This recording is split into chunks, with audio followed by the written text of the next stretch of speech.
Hello students, welcome back to our channel Vidad learning hub. അപ്പോൾ ഇന്ന് നമ്മൾ ചർച്ച ചെയ്യാൻ പോകുന്നത് Pondicherry university BA sociology first ഇയറിൽ നിന്നുള്ള 5ാമത്തെ മൊഡ്യൂളായ സോഷ്യൽ പ്രോബ്ലംസ് ഇന്ത്യയിലെ 2ാമത്തെ ചാപ്റ്ററാണ്. പോപ്പുലേഷൻ എക്സ്പ്ലോഷൻ എന്നാണ് ഈ പാഠഭാഗത്തിൻ്റെ പേര് വരുന്നത്. ഈ പാഠഭാഗത്ത് നമ്മൾ ഇന്ത്യയിലുള്ള ജനസംഖ്യാ വർധനവിനെ കുറിച്ചും ഒരു രാജ്യത്ത് ജനസംഖ്യ കൂടുതലായി കഴിഞ്ഞാൽ ഉണ്ടാകുന്ന അതിൻ്റെ പ്രശ്നങ്ങളും അത് എത്രത്തോളം അവിടെ ബാധിക്കുന്നതിനെ പറ്റിയിട്ടൊക്കെയാണ് നമ്മൾ ചർച്ച ചെയ്യുന്നത്. അതുപോലെ തന്നെ നമ്മളെ ഇന്ത്യ മഹാരാജ്യത്ത് ഈ പോപ്പുലേഷനെ നിയന്ത്രിക്കാൻ വേണ്ടിയിട്ട് ഗവൺമെൻറ് നടപ്പിലാക്കിയ പല പോളിസികളും കാര്യങ്ങളൊക്കെ ഉണ്ട്. അതിനെ പറ്റിയിട്ടൊക്കെയാണ് നമ്മൾ പറയാൻ പോകുന്നത്. അപ്പോൾ ഇതിൻ്റെ ഇൻട്രൊഡക്ഷൻ പറയുന്നത് വെച്ച് കഴിഞ്ഞാൽ നമ്മളെ ഇന്ത്യ മഹാരാജ്യം എന്നുള്ളപ്പോൾ ലോകത്തെ ഏകദേശം ഉള്ളിൽ ഏറ്റവും വലിയ ജനസംഖ്യ കൂടിയ ഏറ്റവും വലിയ രാജ്യമാണ് ഇന്ത്യ മഹാരാജ്യം എന്നുള്ളത്. അപ്പോൾ അതുകൊണ്ട് തന്നെ നമ്മൾ ഇത്രയും ജനസംഖ്യ കൂടിയത് കൊണ്ട് തന്നെ നമ്മൾ ഒരു രാജ്യത്ത് ജീവിക്കുമ്പോൾ അവിടെ ഏകദേശം നമ്മുടെ സാമൂഹികവും സാംസ്കാരികവുമായിട്ടുള്ള പല ജീവിത തലങ്ങളെയും ഇത്തരത്തിലുള്ള ജനസംഖ്യാ വർധനവ് നമ്മളെ ബാധിക്കും. അപ്പോൾ അങ്ങനെ ബാധിച്ചു കഴിഞ്ഞാൽ ഉണ്ടാകുന്ന പ്രശ്നങ്ങളും കാര്യങ്ങളൊക്കെ പറയാനെ പറ്റിയിട്ടാണ് നമ്മളിത് പറയുന്നത്.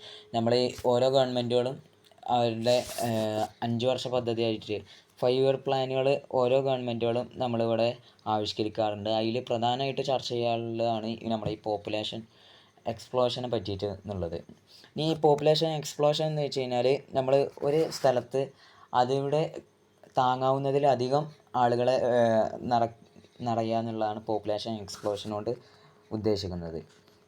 നമ്മൾ ഇത്തരത്തിൽ നോക്കുകയാണെന്നുണ്ടെങ്കിൽ ഇനി 2050 ആകുമ്പോഴേക്കും ചൈനയേക്കാൾ 1.5 ബില്യൺ ആളുകൾ ഇന്ത്യയിൽ അധികരിക്കും എന്നാണ് കണക്കുകൾ പറയുന്നത്. പിന്നെ നമ്മളിപ്പോൾ ഇത് സാമൂഹികപരമായിട്ടുള്ള പ്രശ്നമാണ് പറഞ്ഞത്. ഇനി ശാസ്ത്രീയപരമായിട്ട് നമ്മൾ നോക്കുകയാണെന്നുണ്ടെങ്കിൽ നമുക്ക് പ്രകൃതി വിഭവങ്ങളായിട്ട് ലഭിക്കുന്ന പല വസ്തുക്കൾക്കും നമുക്ക് പിന്നീട് വലിയ ക്ഷാമം നേരിടേണ്ടി വരുമെന്നാണ് പറയുന്നത്. അത് നമ്മളിപ്പോൾ ജീവിക്കുന്ന ഈ ബയോഡൈവേഴ്സിറ്റിക്ക് ഒരു ഭീഷണിയായി മാറുമെന്നും പറയുന്നുണ്ട്. ഓക്കെ, ഇനി സിമ്പിളായിട്ട് നമ്മൾ പോപ്പുലേഷൻ എക്സ്പ്ലോഷൻ എന്ന് പറഞ്ഞു കഴിഞ്ഞാൽ നമ്മൾ ഫാസ്റ്റായിട്ട് ഉള്ള വർധനവ്, നമ്മൾ ജനസംഖ്യയിൽ പെട്ടെന്നുള്ള കുത്തനെയുള്ള വർധനവിനാണ് പോപ്പുലേഷൻ എക്സ്പ്ലോഷൻ എന്ന് പറയുന്നത്. ഇനി ഇതിൻ്റെ ക്യാരക്ടറിസ്റ്റിക്കുകളാണ് പറയുന്നത്.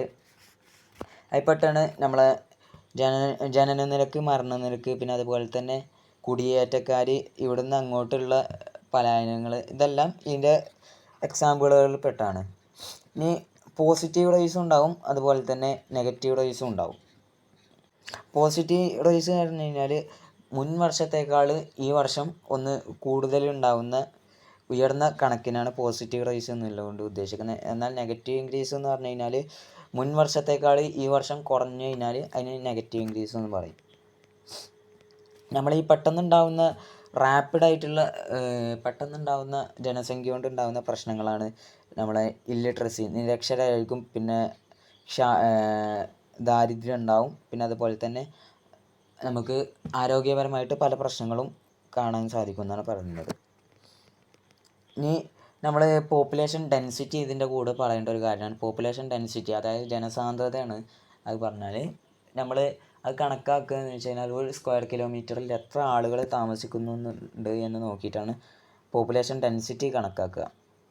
ഇനി അടുത്തായിട്ട് നമ്മൾ ഇന്ത്യയിൽ ഇതെങ്ങനെ നമ്മളെ പോപ്പുലേഷൻ എക്സ്പ്ലോഷൻ നമ്മളെങ്ങനെ ബാധിക്കുന്നില്ലെന്ന് നോക്കുകയാണെന്നുണ്ടെങ്കിൽ നമ്മുടെ സാമൂഹികവും സാംസ്കാരികവും പിന്നെ അതുപോലെ തന്നെ മാനസികവുമായിട്ടുള്ള സാമ്പത്തികപരമായിട്ടുള്ള എല്ലാ തലങ്ങളെയും നമ്മൾ ഇന്ത്യയിൽ ഉള്ള ഓരോ വ്യക്തിയെയും ഇത് ബാധിക്കുമെന്ന് പറഞ്ഞിരുന്നത്. ഓക്കെ, ഇനി ഇത് പ്രധാനമായിട്ടുള്ള ഫെർട്ടിലിറ്റിയാണ്. ഫെർട്ടിലിറ്റി വെച്ച് കഴിഞ്ഞാൽ നമ്മളെ പ്രത്യുൽപാദനക്ഷമത എന്നുള്ളത് നമ്മളെ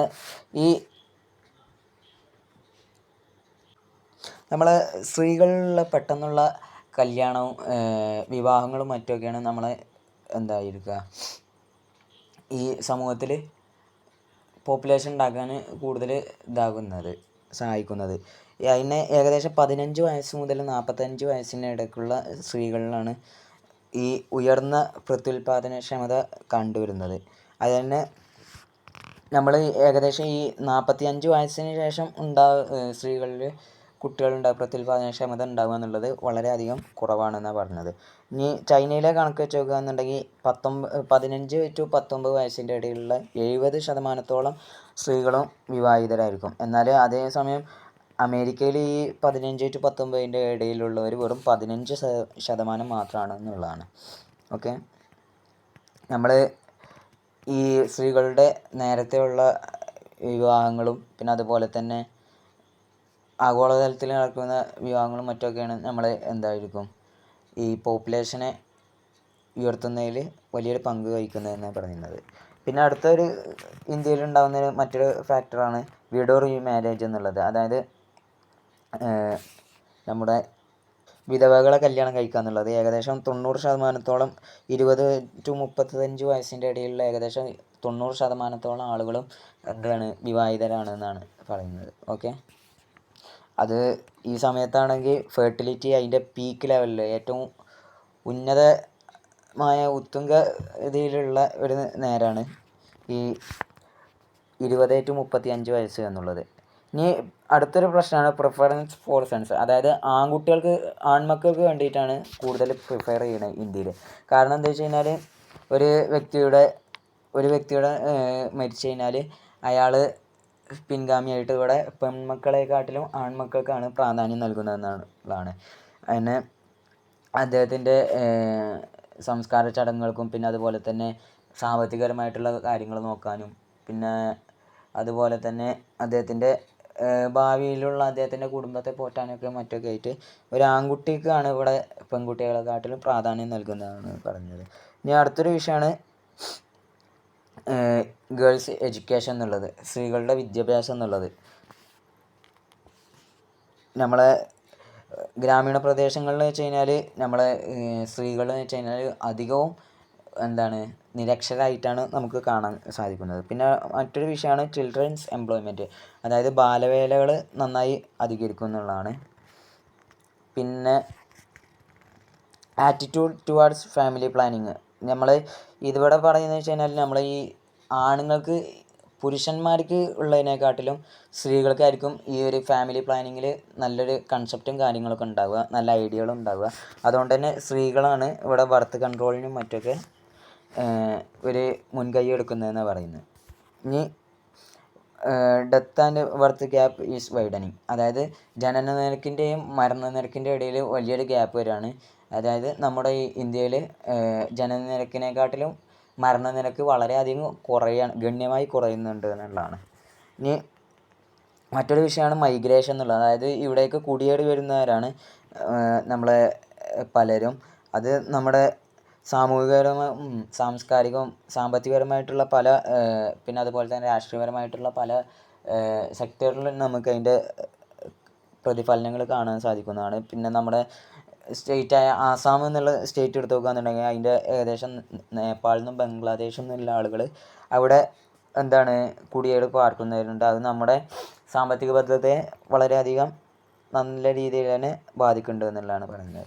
ഇനി ഇതിൻ്റെ എഫക്റ്റുകളാണ് പറയുന്നത്. എഫക്റ്റ് എന്ന് വെച്ച് കഴിഞ്ഞാൽ നമ്മുടെ ജി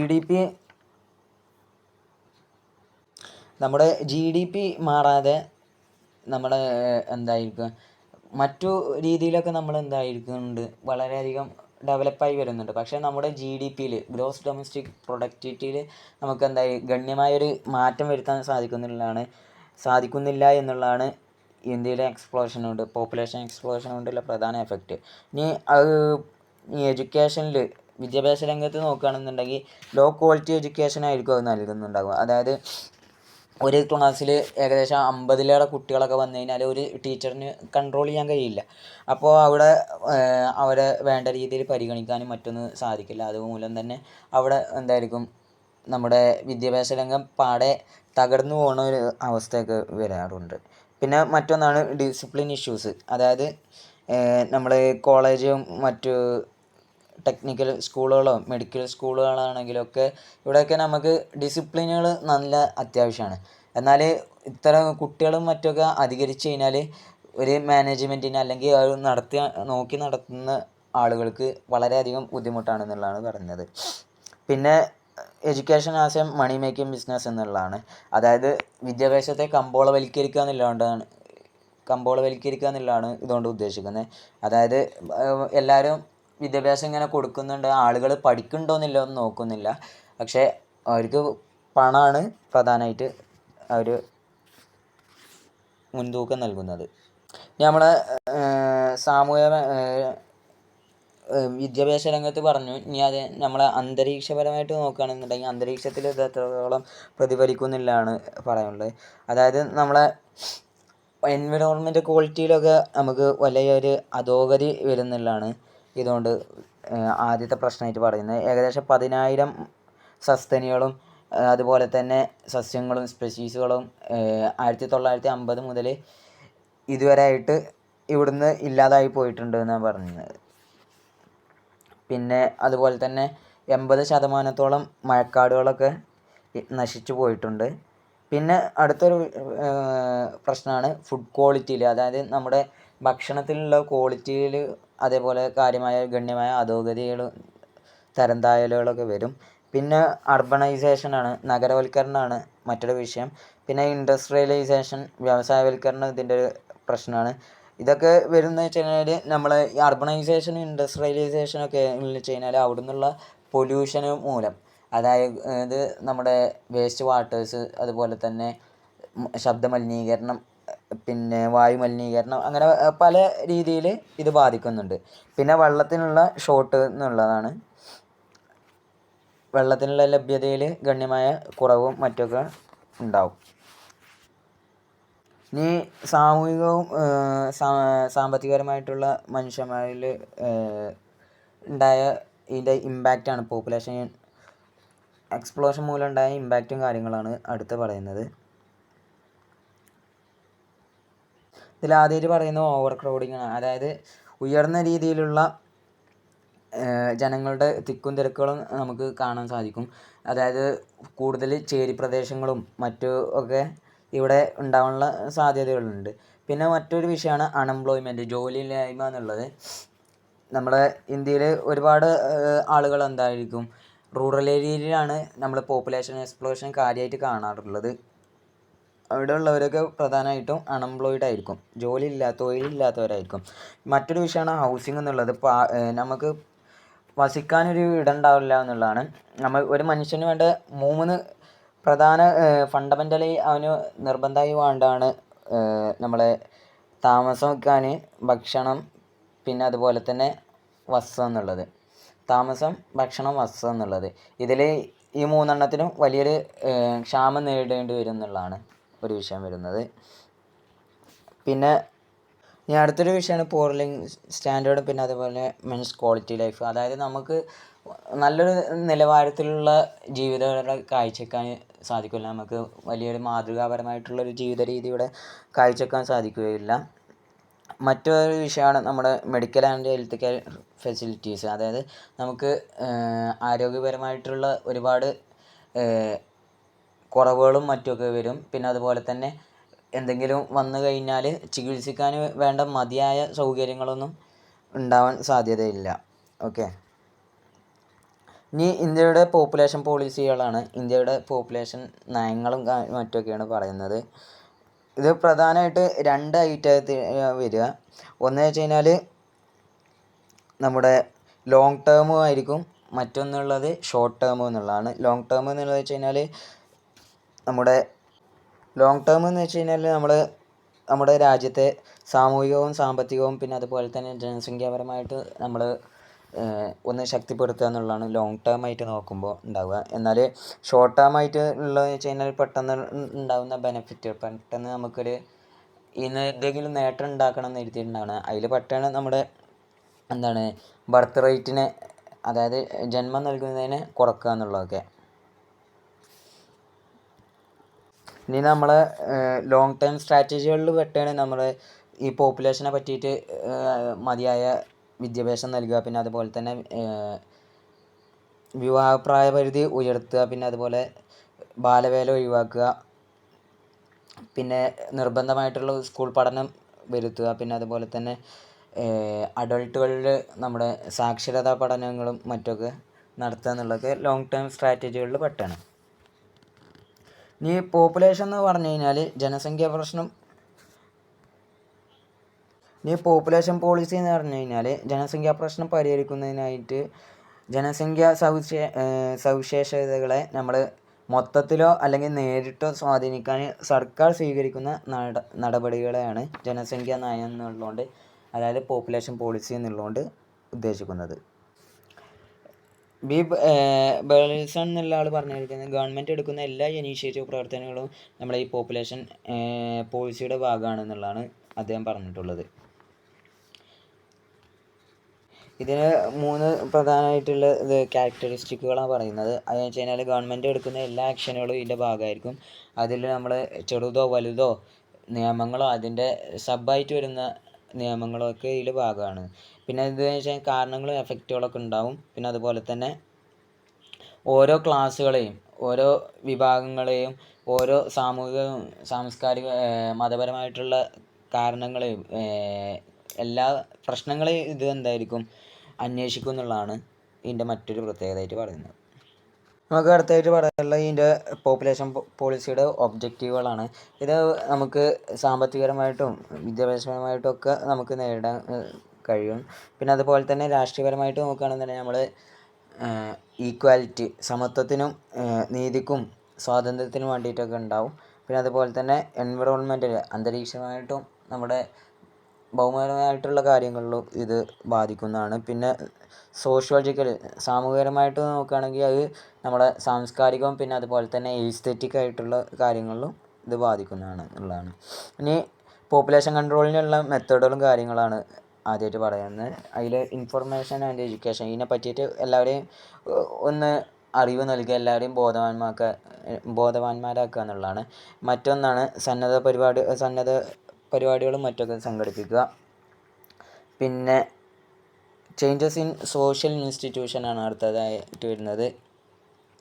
അതായത് സ്ത്രീകളെ അവർക്ക് ഉള്ള അവകാശങ്ങളും മറ്റൊക്കെ പറഞ്ഞ് അവരെ ബോധവാന്മാരാക്കിക്കൊണ്ട് അവരെ ഒന്ന് ഇതിനെതിരെ നേരിടാൻ വേണ്ടി പ്രാപ്തരാക്കുക എന്നുള്ളതാണ്.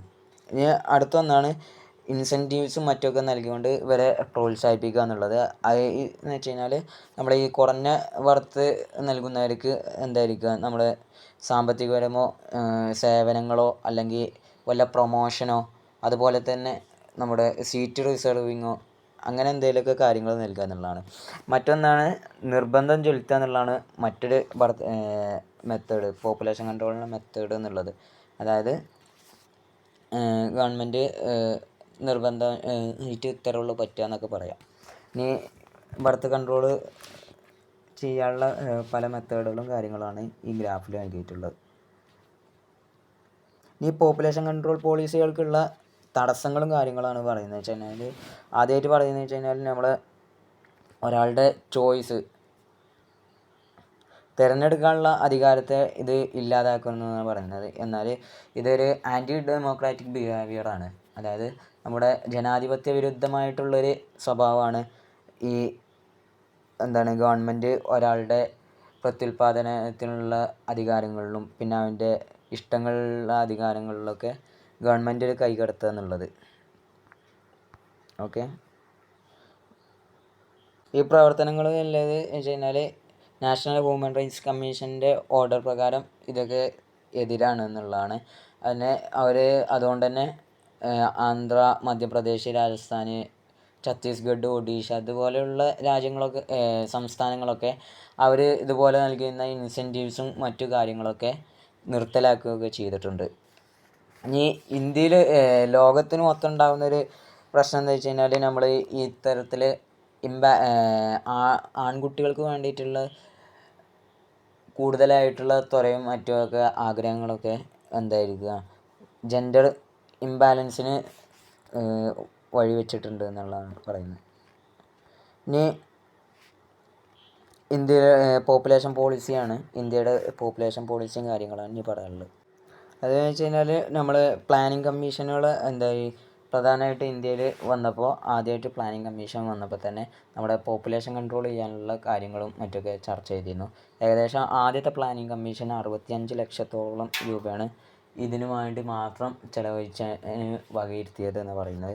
പിന്നെ പോപ്പുലേഷൻ കൺട്രോളിന് ചെയ്യാൻ വേണ്ടിയിട്ട് ഗവൺമെൻറ് സ്പോൺസർ ചെയ്യുന്ന ആദ്യത്തെ രാജ്യമാണ്, ലോകത്തിലെ ആദ്യ രാജ്യമായിട്ടാണ് ഇന്ത്യ മഹാരാജ്യം മാറിയത്. ഇനി prior to the declaration of independence എന്ന് പറയുന്നത് ഇവിടെ നമ്മൾ രവീന്ദ്രനാഥ് ടാഗോറൊക്കെ ഈ ഫാമിലി പ്ലാനിങ്ങിൻ്റെ പ്രധാനപ്പെട്ട ഒരു വ്യക്തിയായിരുന്നു എന്നുള്ളതാണ് പറയുന്നത്. ഇനി ഇൻഡിപെൻഡൻസിൻ്റെ മുമ്പുള്ള ഇന്ത്യയിലുള്ള ഈ പോപ്പുലേഷൻ കൺട്രോളിന് ഉണ്ടായിരുന്ന പ്രധാന സംഭവങ്ങളും കാര്യങ്ങളൊക്കെ ഇനി പറയുന്നത്. ഏകദേശം 1936 Mysore government birth control clinic വെക്കുകയും പിന്നെ അതുപോലെ തന്നെ മദ്രാസ് യൂണിവേഴ്സിറ്റി ഇതിനെ പറ്റിയിട്ടുള്ള ക്ലാസ്സുകൾ നൽകി തുടങ്ങി.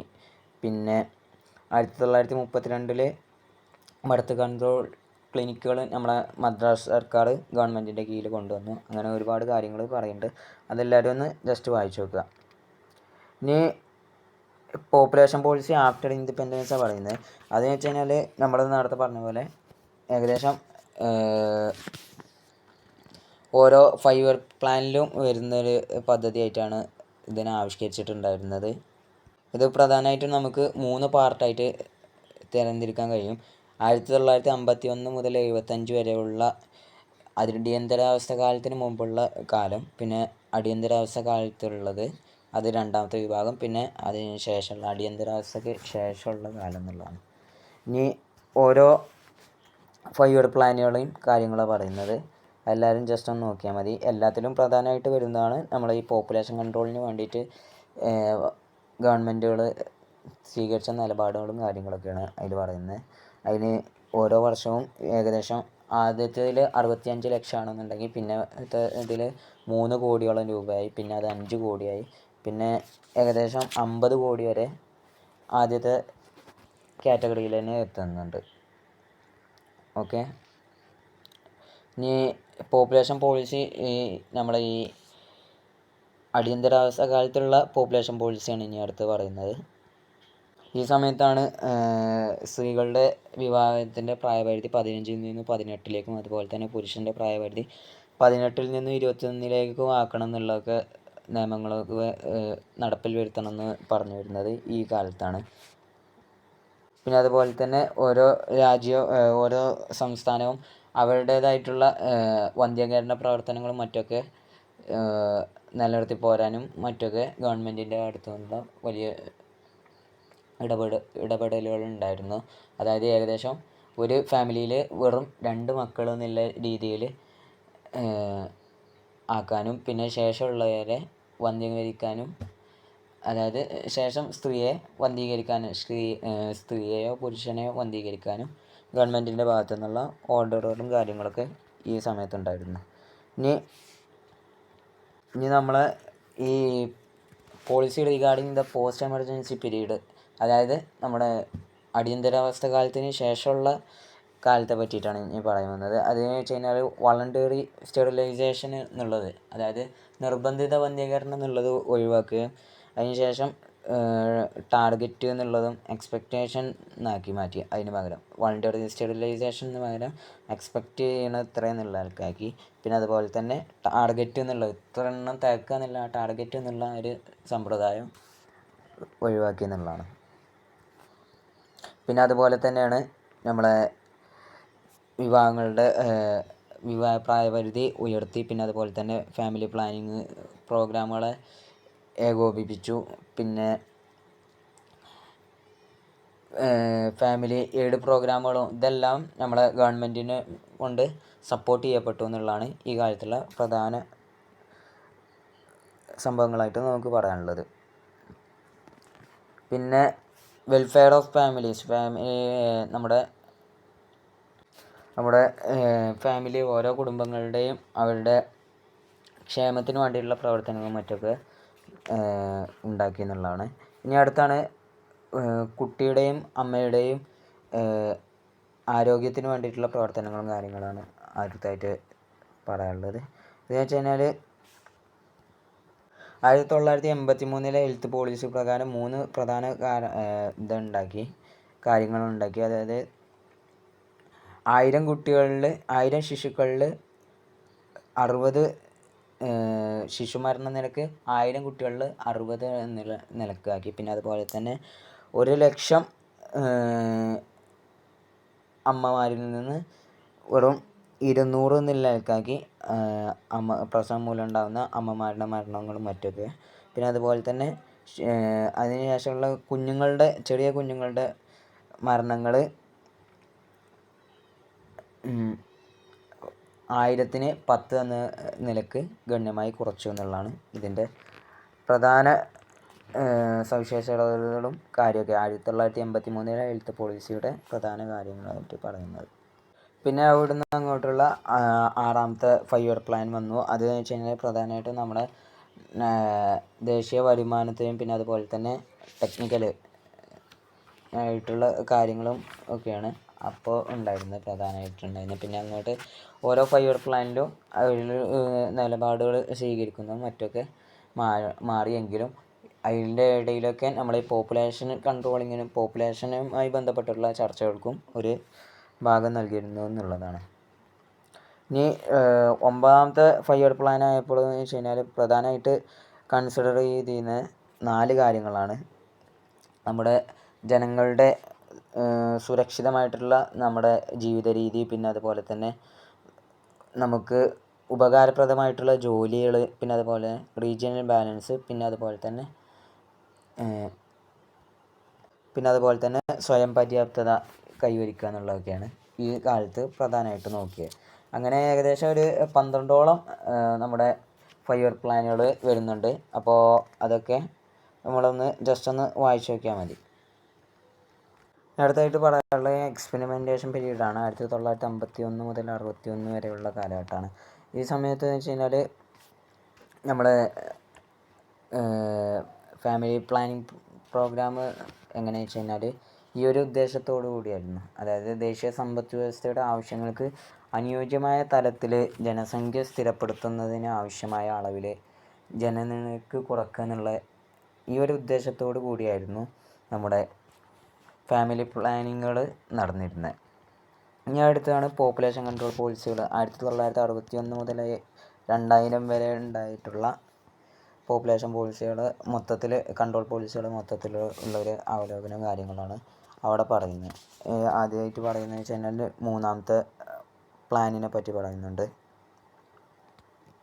എന്ന് വെച്ച് കഴിഞ്ഞാൽ പഞ്ചായത്ത് സമിതികളും വില്ലേജ് ഡെവലപ്മെൻറ്റ് കമ്മിറ്റികളിലും അവരുടെയൊക്കെ ഇതിലോടുകൂടിയിട്ട് നമ്മുടെ ഈ പോപ്പുലേഷനെ പറ്റിയിട്ടുള്ളൊരു അവബോധം നൽകാൻ സാധിച്ചു എന്നുള്ളതൊക്കെയാണ് പറയുന്നത്. പിന്നെ എന്തുകൊണ്ടൊക്കെയാണ് ഒരു ഫാമിലി പ്ലാനിങ് അത്യാവശ്യം എന്നുള്ളതാണ് ഈ ഒരു ചാർട്ടിൽ നമുക്ക് വ്യക്തമാക്കി തരുന്നത്. ഇനി അടുത്താണ് 4th പ്ലാനിൽ, അതായത് ഇപ്പോൾ 3rd പ്ലാനിൽ ഇങ്ങനെയായിരുന്നു. ഇനി അടുത്ത 4th പ്ലാനിൽ വെച്ചാൽ ഏകദേശം 330ഓളം കോടി രൂപയാണ് ഇതിനു വേണ്ടിയിട്ട് ചിലവഴിച്ചതെന്നുള്ളതാണ്. പിന്നെ ഇതിൻ്റെ പ്രധാന സവിശേഷതകൾ പറയുന്നത് വെച്ച് കഴിഞ്ഞാൽ നമ്മൾ ഫാമിലി പ്ലാനിങ്ങിനെ പറ്റിയിട്ട് നമ്മുടെ ഗ്രാമപ്രദേശങ്ങളിലും അതുപോലെ തന്നെ നഗരപ്രദേശങ്ങളിലും ഇതിനെ പറ്റിയുള്ള അവബോധം നൽകാൻ സാധിച്ചു എന്നുള്ളതാണ്. പിന്നെ അതുപോലെ തന്നെ ഇതിനെ കൺട്രോൾ ചെയ്യാൻ വേണ്ടിയിട്ടുള്ള വ്യത്യസ്തമായിട്ടുള്ള ഗാഡ്ജറ്റുകളും കാര്യങ്ങളും ഈ ദമ്പതികൾക്ക് നമുക്ക് പുതുതായിട്ട് അറിയിച്ചു കൊടുക്കാൻ സാധിച്ചു എന്നുള്ള പറയുന്നുണ്ട്. പിന്നെ 1976 ഉണ്ടായിട്ടുള്ള നാഷണൽ പോളിസിയും കാര്യങ്ങളാണ് അടുത്ത് പറയുന്നത്. അതെന്ന് വെച്ച് കഴിഞ്ഞാൽ നമ്മളെ പ്രധാനമായിട്ട് അതിൽ വന്നിരുന്ന അവകാശവാദങ്ങളായിരുന്നു സ്ത്രീകളുടെ വിവാഹ പ്രായപരിധി 18ലേക്കും പുരുഷൻ്റേത് 21ലേക്കും ആക്കി ഉയർത്തുക എന്നുള്ളത്. പിന്നെ അതുപോലെ തന്നെ ഫീമെയിൽ എഡ്യൂക്കേഷൻ, സ്ത്രീകൾക്കുള്ള വിദ്യാഭ്യാസങ്ങൾക്ക് വനിതകൾക്കുള്ള വിദ്യാഭ്യാസങ്ങളും കാര്യങ്ങളൊക്കെ ഓരോ സംസ്ഥാനങ്ങളും ഉന്നതിയിലെത്തിക്കുക എന്നുള്ളത്, അതിനെ മെച്ചപ്പെടുത്തുക എന്നുള്ളത്. പിന്നെ അതുപോലെ തന്നെ ഈ സ്റ്റെറിലൈസേഷൻ ചെയ്യാനുള്ളവർക്ക് ഇൻസെൻറ്റീവ്സ് മറ്റൊക്കെ നൽകുന്നത് ഉയർത്തുക എന്നുള്ളതൊക്കെയാണ് ഈ കാര്യങ്ങൾ പ്രധാനമായിട്ടുണ്ടായിരുന്നത്. ഇനി പോസ്റ്റ് എമർജൻസി, അതായത് നമ്മുടെ അടിയന്തരാവസ്ഥയ്ക്ക് ശേഷം ഉണ്ടായിരുന്ന ഇതാണ് പറയുന്നത്. അതിൽ പ്രധാനമായിട്ട് ഉള്ളതെന്ന് വെച്ച് കഴിഞ്ഞാൽ നമ്മൾ നോട്ട് ചെയ്യേണ്ടത് നമ്മളെ പോപ്പുലേഷൻ എഡ്യൂക്കേഷൻ എന്തായിരിക്കും, ഏതൊരു വിദ്യാഭ്യാസത്തിൻ്റെ കരിക്കുലം ആയിക്കോട്ടെ അതിൽ പോപ്പുലേഷനെ പറ്റിയിട്ടുള്ള വിദ്യാഭ്യാസം അതിനെ പറ്റിയുള്ള അവബോധങ്ങൾ നൽകണം എന്നുള്ളതാണ് പ്രധാനമായിട്ട് പറഞ്ഞിരുന്നത്. പിന്നെ അതുപോലെ തന്നെ വന്ധ്യകാര്യത്തിന് പോകുന്നവർക്ക് സാമ്പത്തികപരമായിട്ടുള്ള സഹായങ്ങളും മറ്റൊക്കെ നൽകണം എന്നുള്ളതൊക്കെ പറഞ്ഞിരുന്നു. അതൊക്കെ എല്ലാവരും ഒന്ന് ജസ്റ്റ് ഒന്ന് വായിച്ചാൽ മതി. ഓക്കെ. ഇനി നാഷണൽ പോപ്പുലേഷൻ പോളിസി 2000-ലുള്ള NPPയെ പറ്റിയിട്ടാണ് അടുത്തായിട്ട് പറയാനുള്ളത്. ഇതിൽ ആദ്യമായിട്ട് പറയുന്നത് വെച്ച് കഴിഞ്ഞാൽ ഒരു മനുഷ്യന് സാമ്പത്തികവും അതുപോലെ തന്നെ സാമൂഹികമായിട്ടും അവനെ സഹായിക്കുക എന്നുള്ളത്, അവന് നല്ലൊരു ജീവിത ചുറ്റുപാടും അന്തരീക്ഷം നൽകുക, പിന്നെ അതുപോലെ തന്നെ സൊസൈറ്റിയിൽ സമൂഹത്തിൽ അവനൊരു എപ്പോഴും നിലനിൽക്കുന്ന ഒരു ആക്റ്റീവ് മെമ്പറായി മാറ്റുക എന്നുള്ളതായിരുന്നു. പിന്നെ നമ്മുടെ രാജ്യത്തുള്ള സ്ത്രീകളുടെ പെട്ടെന്നുള്ള വിവാഹങ്ങളും മറ്റും നല്ലൊരു ജനസംഖ്യ നിരക്കിന് ബാധിക്കുകയും പിന്നെ അതുമൂലം തന്നെ നമുക്ക് ശിശുമരണങ്ങൾ ഇവിടെ ഒരുപാട് ഉണ്ടാവുകയും ചെയ്തിട്ടുണ്ട്. അതിനെ ഗണ്യമായി കുറക്കുക എന്നുള്ളതാണ്. പിന്നെ അതുപോലെ തന്നെ നമ്മുടെ ഫണ്ടമെൻ്റലായിട്ടുള്ള പ്രത്യുൽപാദനത്തിൻ്റെയും പിന്നെ അതുപോലെ തന്നെ കുഞ്ഞുങ്ങളുടെ ആരോഗ്യ സംരക്ഷണവും ഒരുപോലെ ഒത്തൊരുമിച്ചാണ്ട് നൽകാനും ഇൻ്റഗ്രേറ്റ് ചെയ്യാനൊക്കെ ഈ സമയത്തുണ്ടായിട്ടുള്ള പ്രധാന കാര്യങ്ങളാണ് അതിൻ്റെ. അടുത്തൊരു ഇതാണ് 2010 മുതൽ അങ്ങോട്ടുള്ള നമ്മൾ 2010 അങ്ങോട്ട് നമ്മൾ ഈ ലക്ഷ്യങ്ങളൊക്കെ നേടിയെടുക്കാൻ വേണ്ടിയിട്ട് കുറച്ച് കാര്യങ്ങൾ ഉണ്ടാക്കിയിട്ടുണ്ടായിരുന്നു. അത് പെട്ടെന്ന് നമ്മുടെ നിർബന്ധമായിട്ടുള്ള അറ്റൻഡൻസുകൾ, സ്കൂളിലുള്ള അറ്റൻഡൻസും പിന്നെ അതുപോലെ തന്നെ ഈ ഡ്രോപ്പ് ഔട്ടായി പോകുന്നത് കുറക്കുക എന്നുള്ളതും പിന്നെ അതുപോലെ 1000-30 എന്നുള്ള നിരക്കാക്കുക നമ്മുടെ മരണനിരക്ക് എന്നുള്ളത്. പിന്നെ 1,00,000 ജീവൻ നൽകുമ്പോൾ 100 മാതാപിതാക്കൾ 100 അമ്മമാരുടെ മരണനിരക്ക് ആക്കുക. പിന്നെ അതുപോലെ തന്നെ സ്ത്രീകളെ കുറച്ച് കാലത്തിന് ശേഷം കല്യാണം കഴിക്കുന്നതിന് വേണ്ടിയിട്ട് പ്രാപ്തരാക്കുക, അതിന് അവരെ പ്രോത്സാഹിപ്പിക്കുക. പിന്നെ അതുപോലെ തന്നെ ഡെലിവറി റേറ്റ് ഒരു 80% ആക്കുക. പിന്നെ അതുപോലെയുള്ള കാര്യങ്ങളൊക്കെയാണ് അവിടെ പറയുന്നത്.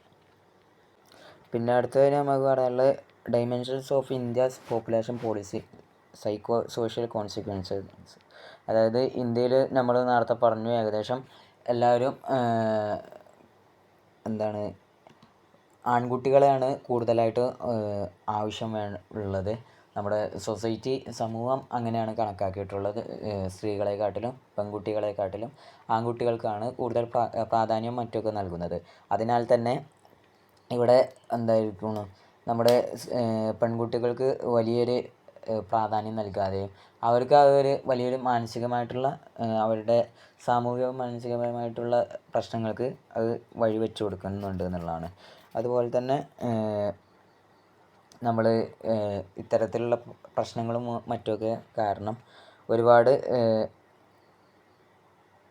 നമ്മുടെ സ്ത്രീകളിൽ ഇപ്പോഴും പല വിധത്തിലുള്ള അടിച്ചമർത്തലുകളും മറ്റൊക്കെ കണ്ടുവരുന്നുണ്ട്. എന്നാൽ ഇതിനൊക്കെ മറികടക്കാനും വേണ്ടിയിട്ട് നമ്മൾ ഈ അടുത്താണ് നമ്മുടെ ഇന്ത്യ രാജ്യം പെൺമക്കൾക്കും സ്വത്തിൽ തുല്യാവകാശം ഉണ്ട് എന്നുള്ള നിലക്ക് ഓർഡറുകളും കാര്യങ്ങളും വരുന്നത്. കാരണം ഇതിനു മുമ്പ് ഉണ്ടായിരുന്നതെന്ന് വെച്ച് കഴിഞ്ഞാൽ നമ്മൾ പെൺകുട്ടികൾക്ക് പിതാവിൻ്റെ സ്വത്തിൽ യാതൊരുവിധ അവകാശങ്ങളുമില്ല.